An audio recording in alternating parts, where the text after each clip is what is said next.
वेड प्रेमाचे भाग 12. सर्वजण हॉलमध्ये सोफ्यावर बसले होते. हे पाहताच राज सरळ तिथे गेला आणि आपल्या आजोबांचा शेजारी उभा राहिला. त्याला पाहताच अनिता म्हणाले, राज, तुम्ही दोघे लवकर आलात, हे खूप छान झाले. आता जाऊन हातपाय धुवून फ्रेश व्हा. पाहुणे कोणत्याही क्षणी येतच असतील. त्यानंतर आपल्या बाबांकडे पाहत राज बोलू लागला, मला सर्वांशी एका अत्यंत महत्त्वाच्या विषयावर चर्चा करायची आहे. राजचे बोलणे ऐकून यशवंत म्हणाले, आता आधी जाऊन फ्रेश हो, कारण पाहुणे आता कोणत्याही क्षणी येत असतील. तुला जे काही महत्त्वाचे म्हणजे बोलायचं आहे त्यावर आपण आज रात्री चर्चा करू. हे ऐकून राज म्हणाला, बाबा, मला आत्ताच लग्न करायचे नाही. पण का राज? मला फक्त काही दिवसांचा वेळ हवा आहे बाबा. हे ऐकून अनिता म्हणाले, हो बाळा, आता आम्ही फक्त साखरपुडा करत आहोत. लग्नाला अजून वेळ आहे. तू काळजी करू नकोस. पण आई, प्लीज जरा समजून घ्या. तो पुढे काही बोलण्याआधीच यशवंत राजला म्हणाले, बास झालं. आपण ठरवलं नव्हतं का की आता ह्या विषयावर आणखी चर्चा होणार नाही? चला फ्रेश व्हा आणि तुम्ही दोघेही लगेच खाली या. राजने मान खाली घातली आणि आपला राग आवरण्याचा प्रयत्न करू लागला. त्याला पाहून नीलला खूप गंमत वाटली. त्याने हाताने तोंड झाकून हसू लागले. मग तो राजच्या जवळ सरकला आणि कुजबुजला, इतका शांत का? आत्ताच्या आता सगळं सांगून टाक, नाहीतर आजच तुझ्या एंगेजमेंट सोहळा होईल. राजने बाबांकडे पाहिले आणि म्हणाला, बाबा, मी कोणाच्या तरी प्रेमात पडलो आहे. हे ऐकून सगळे एकमेकांकडे डोळे विस्फारून पाहू लागले आणि नीलला हसू तर खूप आले होते, पण तो आतल्या आत हसू दाबत होता. हे ऐकून सगळे त्याच्याकडे पाहू लागले आणि तो गप्प झाला. यशवंत पुढे आले, राजसमोर उभे राहिले आणि म्हणाले, तर तुला खरंच कोणीतरी आवडतं? हे आम्हाला आधी का नाही सांगितलंस? हे ऐकून राज अडकळत म्हणाला, बाबा, म्हणजे मी काय बोलावं हे सुचत नसल्याने त्याचे बोलणे अर्धवट राहिले. तेव्हा यशवंत म्हणाले, जर तू आम्हाला हे आधी सांगितलं असतंस तर आम्ही इतकं पुढे गेलो नसतो. पण आता हा विषय सोडून देऊया. आता ह्यावर काहीही चर्चा करायला नको आहे. जे लोक येणार आहेत ते आमचे खूप जवळचे मित्र आहेत. आम्ही त्यांना वचन दिले आहे आणि आम्ही ते मोडू शकत नाही. असे म्हणून ते सोफ्यावर बसले. मग राज रागाने बोलू लागला, असं आहे का बाबा? तर ऐका, हो, मी सुद्धा कुणाला तरी वचन दिलं आहे आणि मी सुद्धा मागे हटणार नाही. ते शब्द बोलून तो रागाने थेट वर आपल्या खोलीत निघून गेला. नील लगेच त्याच्या मागे धावला. त्याला इतक्या रागात निघून जाताना पाहून आणि काय यशवंत यांच्याकडे वळून म्हणाले, तुम्ही त्याला एवढा त्रास का देत आहात? तो बिचारा मुलगा आधीच खूप टेन्शनमध्ये आहे. तिचे बोलणे नुकतेच संपले होते. तेवढ्यातच मागून एक आवाज आला, कोण टेन्शनमध्ये आहे वहिनी? सर्वांनी मागे वळून पाहिले तर तिथे नीलचे आई वडीलही आलेले होते. त्या दिवशी सकाळची यशवंत त्यांना फोन करून संपूर्ण परिस्थिती समजावून सांगितली होती. म्हणूनच ते तिथे आले होते. अगं दीदी, जिजाजी या ना, आत या. ते आत आले आणि त्यांनी सर्वांच्या पायांना आदराने स्पर्श केला. त्यानंतर अनिता आपल्या नंदेला मिठी मारली आणि म्हणाले, तुझा भाचा रागवला आहे का वहिनी? काय झाले? अनिता त्यांना ते संपूर्ण हकीकत सांगितली आणि सगळेजण करकळून हसले. तेवढ्यातच एक नौकर तिथे आला आणि म्हणाला, साहेब, ते लोक आले आहेत. हे ऐकताच अनिता आणि यशवंत दोघेही बाहेर गेले. राजेंद्र त्यांच्यासोबत, शिवम, नीलम, निशाचे मामा आणि तिची आत्या तसे सर्वजण घरात दाखल झाले. राजेंद्र यांनी आपल्या सभोवतालच्या परिसराचे निरीक्षण करण्यासाठी इकडे तिकडे नजर फिरवली. ते घर अत्यंत सुंदर होते. एखाद्या राजवाड्यासारखेच. त्या घराचं लिव्हिंग हॉल इतका प्रचंड मोठा होता की राजेंद्र यांचे संपूर्ण घर ते एकाच खोलीत सहज मावले असते. त्यानंतर सर्वजण एकत्र जमले आणि हॉलमध्ये आपापल्या जागांवर बसले. राजेंद्रकडे पाहत यशवंत म्हणाले, दादा, तुम्ही माझी विनंती मान्य केली. केवळ हीच गोष्ट आमच्यासाठी खूप मोलाची आहे. यावर राजेंद्र एक स्मित हास्य केले. मात्र त्यांचे मन दुसरीकडेच भरकटलेले होते. ते त्यांच्याच काही विचारांच्या गर्तेत हरवून गेले होते. त्यांचे हे मौन पाहून यशवंत पुढे म्हणाले, दादासाहेब, तुम्ही थोडे अस्वस्थ वाटत आहात. काही विशेष कारण आहे का? नाही नाही, तसे काहीच नाही आहे. मग राजेंद्र यांच्या एक हात आपल्या हातात घेत यशवंत पुढे बोलू लागले. जर तुमच्या मनात काही शंका असेल किंवा तुम्हाला काही वाटत असेल तर प्लीज कोणत्याही संकोच न बाळगता ते मोकळेपणाने सांगा. शेवटी आपण आता एकमेकांचे विहीन बनणार आहोत ना, त्यामुळे आता तुम्ही आम्हाला तुमच्याच कुटुंबाचा एक भाग समजू शकता. तेवढ्यात राजेंद्र म्हणाले, तुम्ही आम्हाला अशा एका नात्यासाठी योग्य मानले. दादासाहेब, हीच गोष्ट आमच्यासाठी एक अत्यंत मोठा सन्मान आहे आणि खूपच आनंदाची गोष्ट आहे. पण तुम्हाला आमच्याबद्दल काहीच माहीत नाही आहे. जर तुम्हाला माहिती असती तर हे इतकेच बोलले होते की यशवंत त्यांना मध्येच थांबवत म्हणाले, अरे आपण एकमेकांना आताच तर जाणून घेऊ शकतो. यात एवढे काय अवघड आहे? यात कठीण असे काय आहे? तेव्हा राजेंद्र सांगायला सुरुवात केली, तर मी एका सरकारी शाळेत शिक्षक आहे. रिया ही माझी थोरली मुलगी, माझं एक धाकटा मुलगा आणि माझी पत्नी असे आमचे एक छोटेसे साधेसुधे कुटुंब आहे. आमची पार्श्वभूमी मध्यमवर्गीय आहे. जर तुम्ही लोकांनी आधी आमच्या घरी भेट दिली असती तर. त्यांनी पुन्हा काही बोलण्याचा प्रयत्न केला, पण यशवंत त्यांना पुन्हा मध्येच थांबवले. दादासाहेब, तुम्ही हे काय बोलत आहात? आम्ही असे लोक नाही आहोत जे संपत्ती किंवा सामाजिक दर्जाचं आधारावर भेदभाव करतात. आम्हाला आणखी कशाचीही गरज नाही. देवाने आम्हाला आधीच भरभरून दिले आहे. आम्हाला फक्त रिया हवी आहे, दुसरे काहीही नाही. जर तुम्हाला रियाबद्दल काही काळजी वाटत असेल तर प्लीज निश्चित राहा. ती इथे केवळ एक सून म्हणून नाही तर आमच्या अत्यंत लाडक्या मुलीप्रमाणे राहील. हे ऐकून राजेंद्र यांच्या डोळ्यात पाणी तरळले. मग ते म्हणाले, हे खरोखरच तुमच्या मनाच्या मोठेपणाचे लक्षण आहे. तुम्ही आम्हाला जो अफाट मान दिला आहे तो गौरवास्पद आहे. राहिला प्रश्न रियाचा, तर अशा एक अतिउत्तम कुटुंबाचा भाग बनणे हे केवळ माझ्या मुलीचे सुदैव आहे. आम्हालाही या व्यतिरिक्त दुसरे काहीही नको आहे. हे ऐकून सर्वांच्या चेहऱ्यावर हास्य उमटले. अगदी त्याच वेळी राज आणि नील जिन्ना उतरून खाली आले आणि यशवंत जिथे उपस्थित असलेल्या सर्वांची ओळख करून दिले. हा आमचा मुलगा राज. हे ऐकून राजने आश्चर्याने त्यांच्याकडे पाहिले. तो म्हणाला, नमस्ते अंकल, आणि त्याने अत्यंत आदराने त्यांचे चरण स्पर्श केले. राजकडे पाहत राजेंद्र त्याच्याकडे पूर्णपणे अविश्वासपूर्ण नजरेने बघतच राहिले आणि पुटपुटले, बाळा, हा खरोखर तूच आहेस का? हे ऐकून सर्वांनी एकमेकांकडे पाहिले आणि मग यशवंत म्हणाले, तुम्ही दोघे एकमेकांना आधीपासून ओळखता का? मग उठून राजेंद्र हळुवारपणे राजच्या डोक्यावरून हात फिरवला आणि उत्तर दिले, हो दादासाहेब, जेव्हा मी पहिल्यांदा बेंगळूरला आलो तेव्हा काही गुंड मला खूप त्रास देत होते. तेव्हा तोच माझ्या मदतीला धावून आला होता. हे ऐकून राज आणि बाकीचे सर्वजण हसले. मग राजेंद्र त्या दिवसाची संपूर्ण घटना उपस्थितींना सांगितली. शेवटी राजकडे पाहून ते म्हणाले, धन्यवाद बाळा, त्या दिवशी तू मला त्या गुंडांपासून वाचवलंच. हे ऐकून राज म्हणाला, नाही अंकल, आभार मानायची गरज नाही. तुमच्या जागी दुसरे कोणी असते तर मी अगदी तेच केलं असतं. हे ऐकून सर्वजण हसले. मग नीलकडे पाहून यशवंत म्हणाले, हा माझा बाचा आहे. नीलनेही सर्वांचे आशीर्वाद घेण्यासाठी त्यांचा पायांना स्पर्श केला. राजेंद्रकडे पाहून राजने विचारले, पण अंकल, तुम्ही इथे कशासाठी आला आहात? म्हणजे तुम्ही बाबांना आधीपासून ओळखता का? अरे नाही बाळा, आमची ही भेट निवड योगायोगानेच झाली. पण आता मी ते फक्त इतकंच बोलले होते. तेवढ्यात यशवंत मध्येच म्हणाले, अरे दादासाहेब, आधी बसा. मग राजेंद्र खाली बसले. राजेसुद्धा पुढे जाऊन बाबांच्या बाजूला बसला. राजकडे बघून यशवंत म्हणाले, राजेंद्र दादा या लोकांसोबत आले आहेत. मग निशाचं मामांकडे हातवारे करत ते पुढे म्हणाले, आणि आम्ही आता त्यांच्या बाचीसोबत तुझं लग्न निश्चित केलं आहे. हे ऐकून राज डोळे विस्फारून आपल्या बाबांकडे बघत राहिला.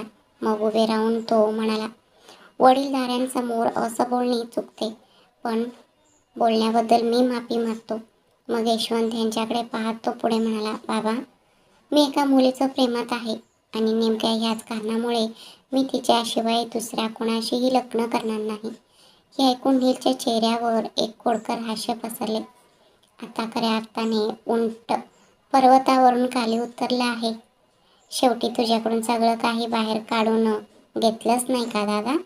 नील मनातल्या मनात हसला. तेव्हा यशवंत बोलले, राज, आपण ठरवलं नव्हतं का की या विषयावर नंतर चर्चा करू? नाही बाबा, आपण हे इथेच आणि आत्ताच मिटवलं तर उत्तम होईल. मला कुणाचेही मनात खोटी आशा निर्माण करायची नाही. मग राजेंद्र समोर आदराने हात जोडून उभा राहून राज म्हणाला, अंकल, माझ्या मनात रियाबद्दल प्रेम आहे आणि मला तिच्याशीच लग्न करायचं आहे, दुसरं कुणाशीही नाही. हे ऐकून सगळेजण कळकळून हसले. सगळ्यांना हसताना पाहून राज गोंधळून गेला. म्हणून त्याने आपली नजर आईकडे वळवली आणि त्या उठून त्याच्याकडे गेले. मग सर्वांच्याकडे एक नजर टाकत म्हणाले, ठीक आहे, आता पुरे झालं व सगळेजण मिळून तुम्ही माझ्या मुलाला का चिडवत आहात? राज, तू आम्हाला आधी काहीच सांगितलं नाहीस ना, म्हणून आम्ही विचार केला की डाव उलटून तुला रियाबद्दल एक सरप्राईज द्यावं. आता राज पूर्ण आश्चर्याने आपल्या आईकडे पाहत राहिला. त्यावर अनिता होकारार्थी मान डोलावले आणि पुढे म्हणाले, आम्ही तुझे लग्न रियासोबत ठरवून आलो आहोत. तुझ्या साखरपुड्याच्या सोहळ्यासाठी एक शुभ तारीख ठरवण्यासाठी आम्ही सगळेच इथे जमले आहे. पंडितजी आता कोणत्याही क्षणी येत असतील. आपण त्यांच्याकडून साखरपुडा आणि लग्न या दोन्हीसाठी एकाच वेळी शुभ मुहूर्त ठरवूया. आता तरी खुश आहेस ना? हे ऐकून राजला जणू काही आपलं हृदय हवेत उडत असल्यासारखं वाटलं. त्याला इतकं आनंद झाला होता की काय प्रतिक्रिया द्यावी किंवा काय करावं हेच त्याला कळत नव्हतं. तेव्हा नीलम म्हणाली, कॉंग्रॅच्युलेशन राजदादा. पण थांबा, हे काय चालू आहे? नीलदादाने तुम्हाला ह्याबद्दल आधी सांगितलं नव्हतं का? तिच्या तोंडून हे शब्द ऐकून नील पूर्णपणे चकित झाला. त्याने स्वतःवरचा ताबा गमावला आणि तो निशब्द झाला. राज नीलकडे रोखून पाहू लागला.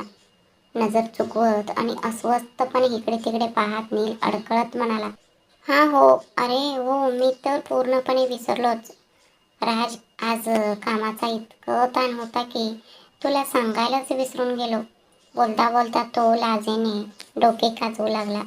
मग अनिता पुढे म्हणाले, नील, तू आज दुपारी शिवमच्या घरी सुद्धा गेला होतास आणि त्याबद्दलही आम्हाला सांगितलं नाहीस. हे ऐकताच तीव्र हताशेने नीलला वाटले की त्याने आपले डोके भिंतीवर आपटावे. चेहऱ्यावर केविलवाणा भाव आणून तो स्वतःशीच पुटपुटला, राज माझ्या आयुष्याचे पार वाटोळ करणार आहे. हे तर आत्ता नक्कीच झाले, पण मला माझ्या आईपासून कोण वाचवणार, जी गेल्या कित्येक वेळापासून माझ्याकडे रागाने डोकून पाहत आहे. अरे देवा, मला वाचव. मीच का नेहमी या दोन आगीच्या मध्ये सापडतो? या बिकट प्रसंगातून सुटका करून घेण्यासाठी माझ्याकडे साधी एकही कारण उरलेले नाही. राज त्याच्याकडे अशा नजरेने पाहत होता जणू काही तो त्याला जिवंत गिळून टाकेल. राजने मनातल्या मनात विचार केला, जरा थांब यार, तुझे हिशोब मी नंतर चुकता करेन. आधी ही सगळी कामे उरकून घेऊया आणि त्यानंतर मला माझ्या राणीशी जरा सिरियसली चर्चा करायची आहे. इतके काही घडले तरीही तिने मला साधी एक गोष्टही सांगितली नाही.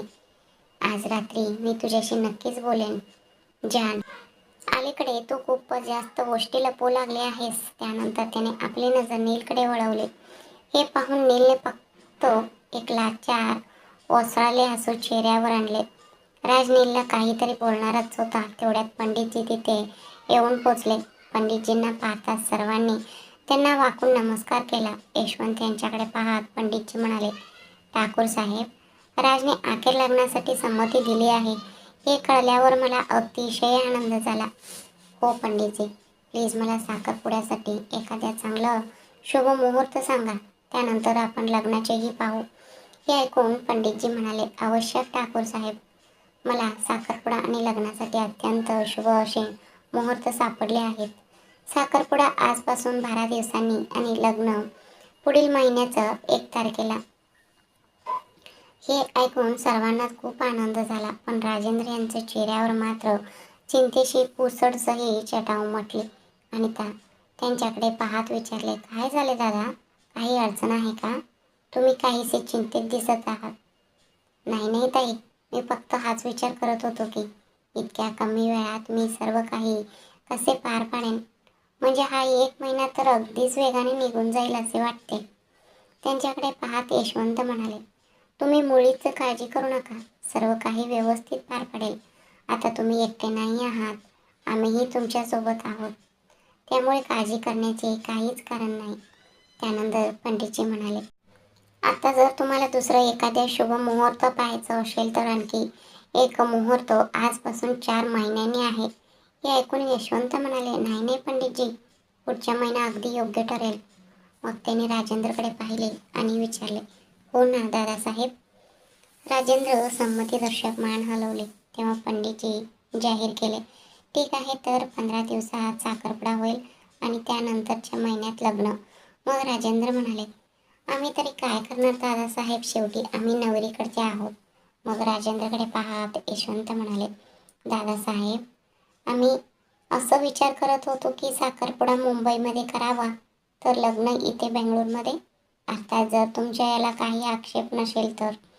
हे ऐकून राजेंद्र आदराने हात जोडले आणि उत्तर दिले, होय होय, तुम्हाला जे योग्य वाटेल तेच होईल. हे ऐकून सर्वजण हसले. नील आपल्या मामेजवळ गेला आणि म्हणाला, खरं तर मगाशी ठरलेली ती शुभमुहूर्त योग्य होती मामी. पुढच्या महिन्यात लग्न करणं जरा घाईच होत नाहीये का? हे ऐकून राजने त्याच्याकडे रागाने पाहिले.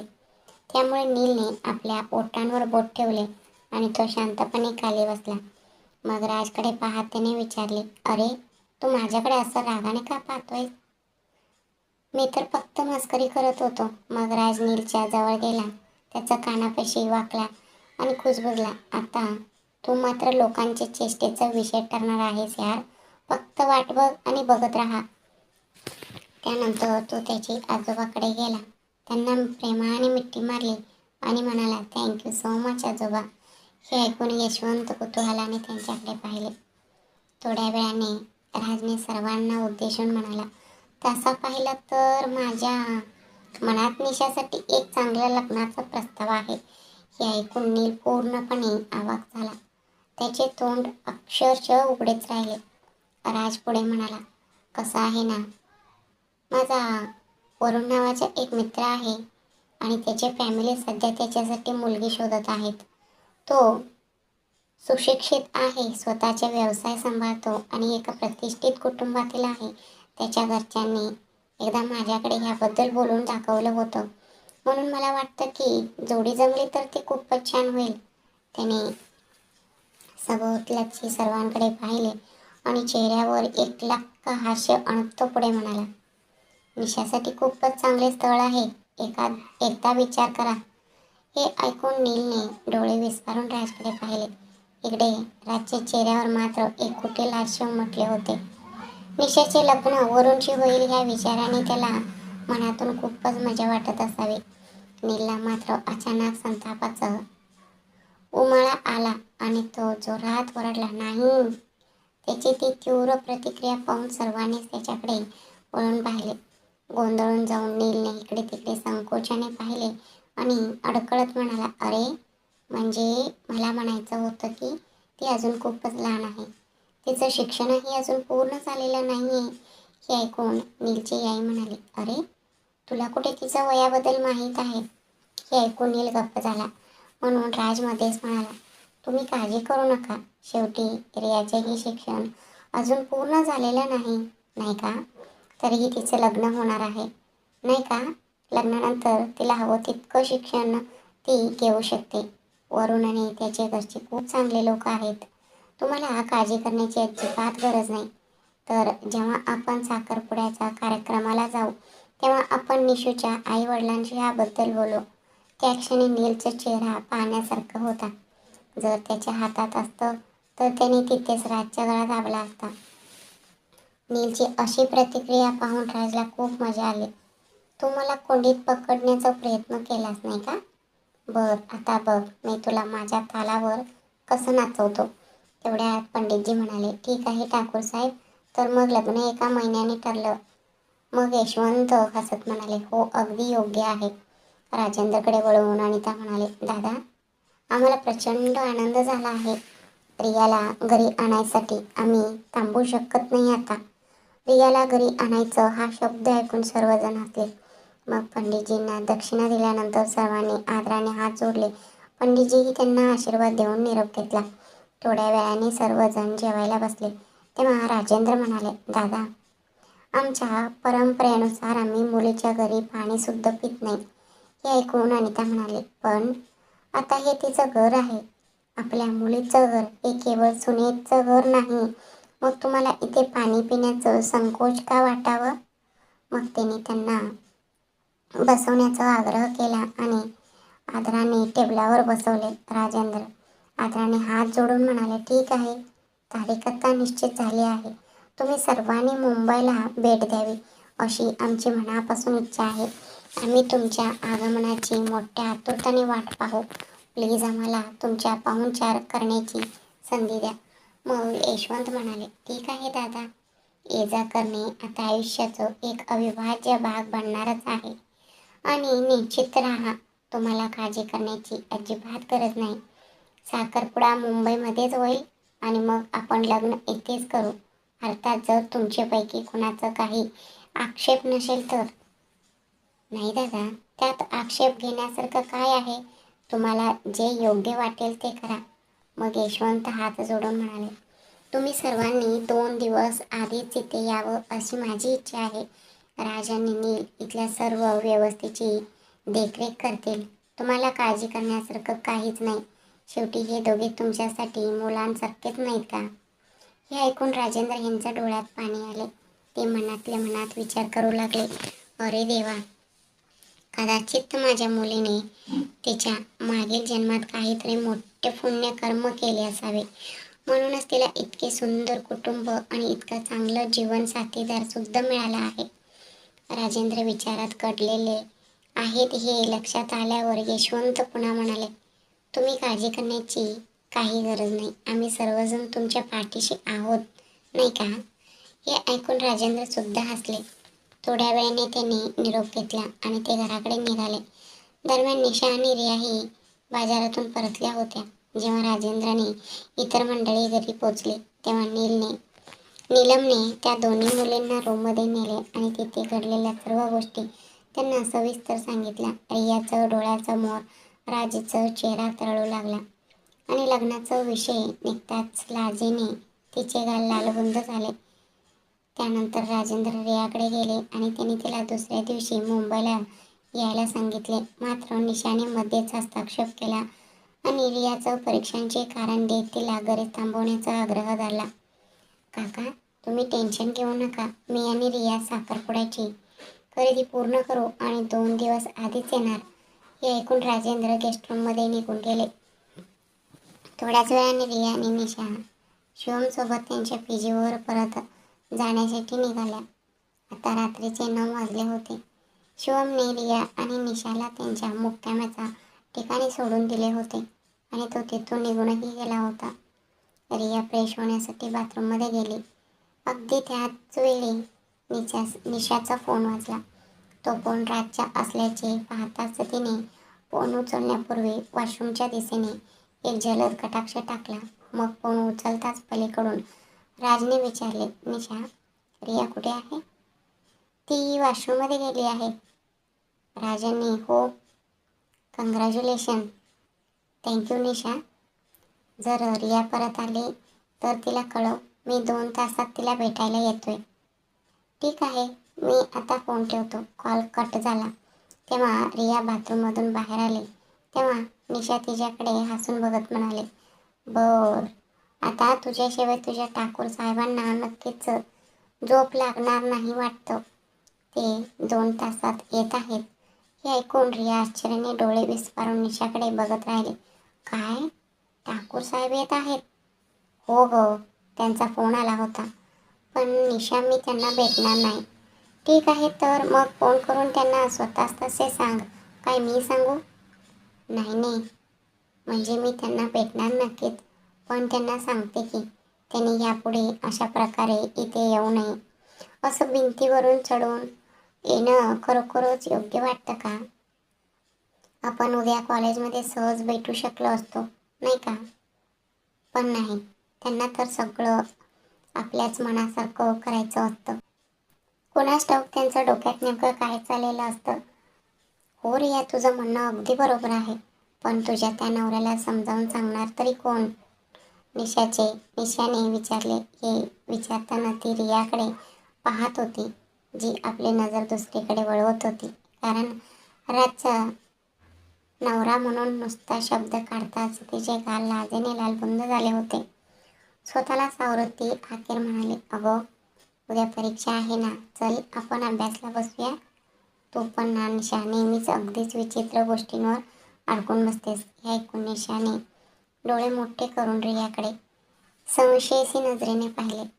त्यानंतर या दोघीही आपल्या अभ्यासाच्या टेबलापाशी जाऊन बसल्या. इकडे दरम्यान नीलच्या रूममध्ये मात्र परिस्थिती बऱ्यापैकी गोंधळलेली होती. तो गेल्या अर्ध्या तासापासून बाथरूममध्येच दडून बसला होता.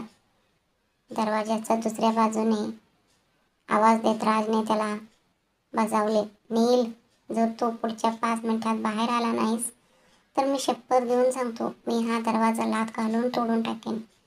ही धमकी ऐकून जेव्हा नील बाहेर आला नाही तेव्हा राज म्हणाला, ठीक आहे, मी आत्ताच्या आत्ता आत्यांना बोलावून सांगतो. आणतो. आज तू जे काही पराक्रम केलेस त्याबद्दल तुला त्यांना जाब द्यायचा आहेच की, नाही का? असे म्हणून तो तिथून निघण्यासाठी वळाला. अगदी त्याच क्षणी बाथरूमचा दरवाजा एक मोठा धडकेसह उघडला गेला. बाहेर एक नीलने राजकडे बोट दाखवले आणि म्हणाला, अरे, तू आता माझ्याशी जे वागतोयस ते काही बरोबर नाहीये.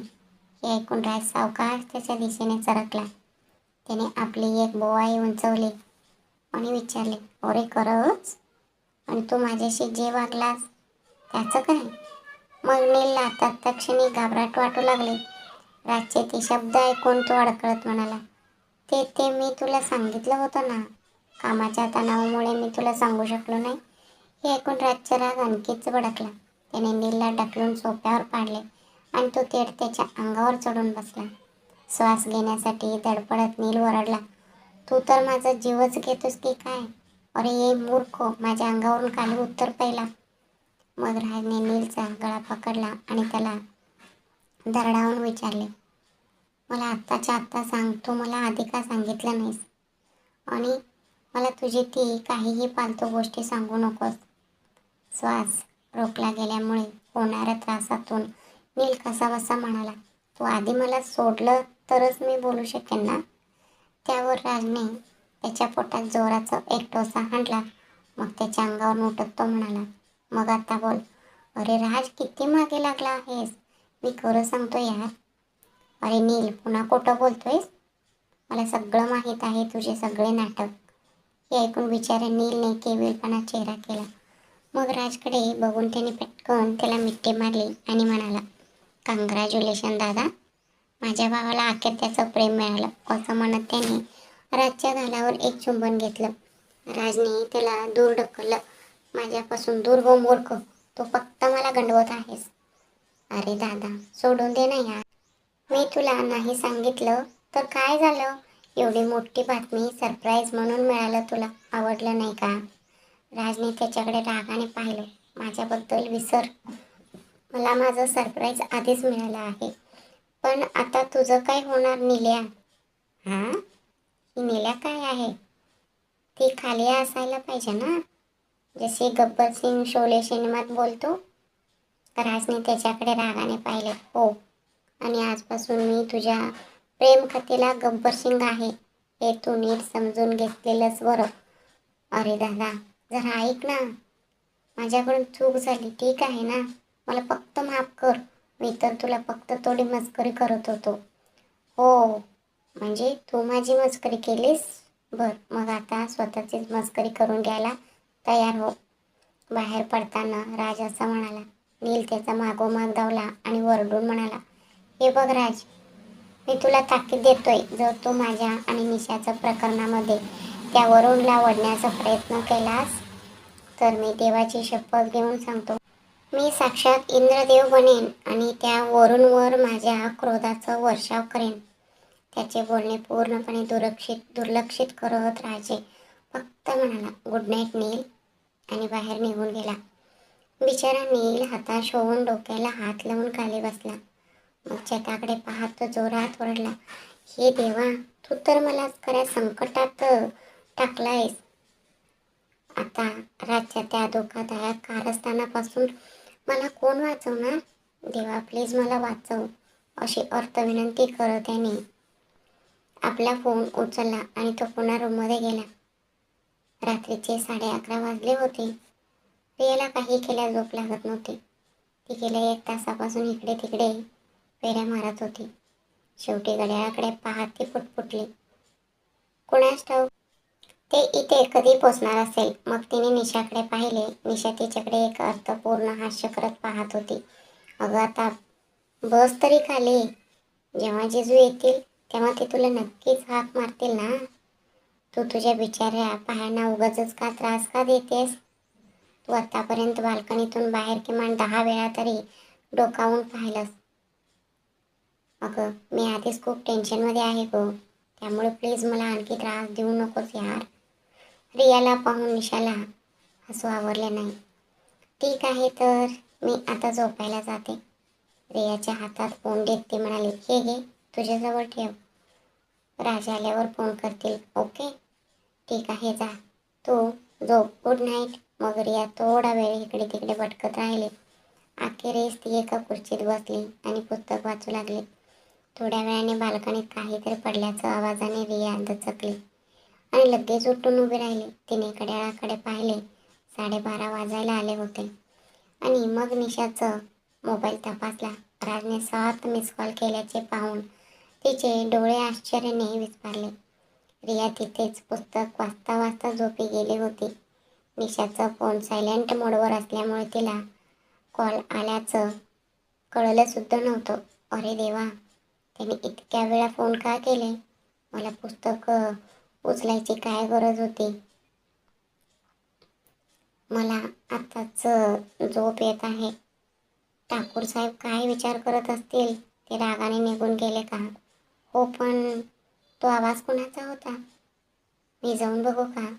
हो, मी जाऊन बघते. नाही, मी आधी ठाकूर साहेबांना फोन करते. पण ते खूप रागावलेले असतील. जर ते काही म्हणाले तर मी शांतपणे ऐकेन. ती राजला फोन करणारच होती. तेवढ्यात राजचा फोन आला. रियाने लगेच फोन उचलला आणि कानाला लावला. राज पलीकडून गंभीर स्वरात म्हणाला, 5 सेकंदात बाहेर ये, नाहीतर पुढच्या 2 सेकंदात मी स्वतः आत येईन. ते ठाकूर साहेब, मला झोप लागली होती. ती पुढे काही बोलण्याआधीच फोन कट झाला. रियाने पटकन फोन निशाकडे ठेवला आणि धावत बाल्कनीत जाऊन दार बंद केले. एक दीर्घ श्वास घेऊन ती मागे वळली आणि तिने पाहिले की राज लाल डोळ्यांनी तिच्या दिशेने येत होता. फक्त तेवढेच पुरेसे होते ती घाबरायला. भयभीत होऊन तिने मान खाली घातली आणि स्वतःला दरवाजाशी घट्ट चिकटून घेतले. राज तिच्या दिशेने पुढे सरकला. जवळ येत त्याने तिची दोन्ही बाजूला दरवाजावर आपले हात टेकवले. हे पाहताच रियाच्या हृदयाचे ठोके जणू थांबले. चेहऱ्यावर एक कुटील हास्य धारण करून राजने आपले ओठ तिच्या कानाच्या अगदी जवळ नेले आणि एका खोल जड आवाजात तो म्हणाला, आता काय झाले बायको? माझ्या डोळ्यात बघ. माझ्यापासून गोष्टी लपवताना तुला भीती वाटली नाही? मग आता माझ्या इतक्या जवळ असताना तुला भीती का वाटते?